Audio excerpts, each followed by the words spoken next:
ताज्या घडामोडी पाहिजेत तर मग C24 या आपल्या यूट्यूब चॅनलला लाईक करा, शेअर करा, सबस्क्राईब करा आणि बेल आयकॉनवरती क्लिक करायला विसरू नका। माहूर नगरपंचायत शहरातील आणि शहरामध्ये येणाऱ्या भाविकांना सेवा सुविधा पुरवण्यामध्ये पूर्णपणे अपयशी ठरले आहे। त्यामुळे विनाकारण विषय काढून नागरिकांना वेठीस धरत ज्वलंत प्रश्न दाबण्याचा प्रयत्न केला जातोय आणि त्यामुळे पाणीपुरवठा योजना बंद पडली आहे। माहूर शहर भाजपाकडनं 2 दिवसात पाणीपुरवठा सुरळीत न केल्यास नगरपंचायतवरती घागर मोर्चा काढण्यात येणार आहे असा इशारा निवेदनाद्वारे देण्यात आलाय।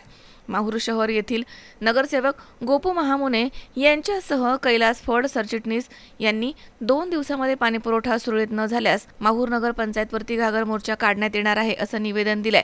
मात्र सामान्य माहूरकर पाणी टंचाईच्या झळा सोसत आहे। गोरगरीब नागरिकांना हंडाभर पाण्यासाठी दुसऱ्याच्या घराच्या समोर हंडे घेऊन उभं राहण्याची वेळ आली आहे।